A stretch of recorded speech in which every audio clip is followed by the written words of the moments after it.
There are days that feel like shadows, where hope barely flickers. You sit in silence and wonder if the light in you has gone out.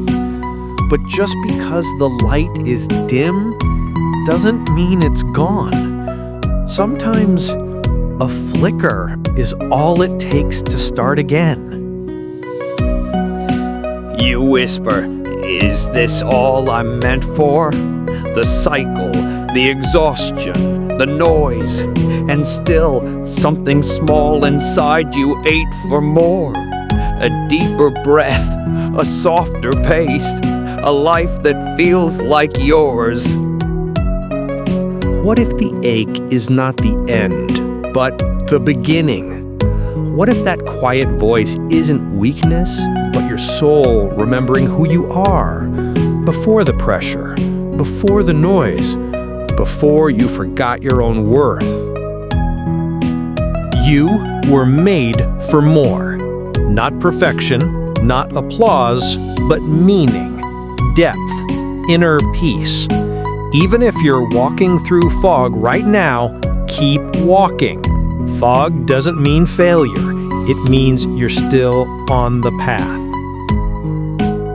There was a time you didn't doubt your worth. You laughed louder, loved easier, lived fuller. Life hadn't yet convinced you to shrink.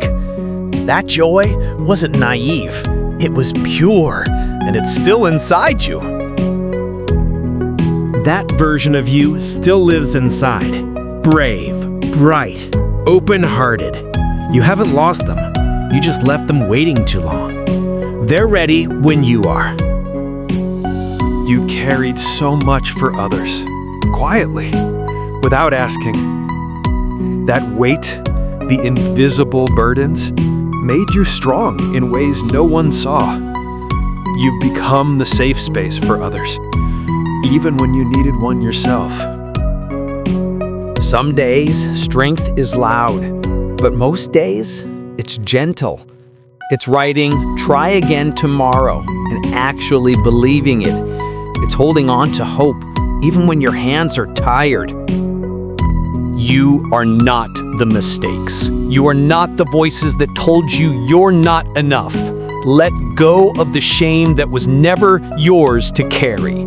Healing begins where blame ends. You were made for more, for peace, for joy, for purpose. This is not where your story ends. This is where you begin again. Not as someone new, but as who you've always been, finally returning to the light.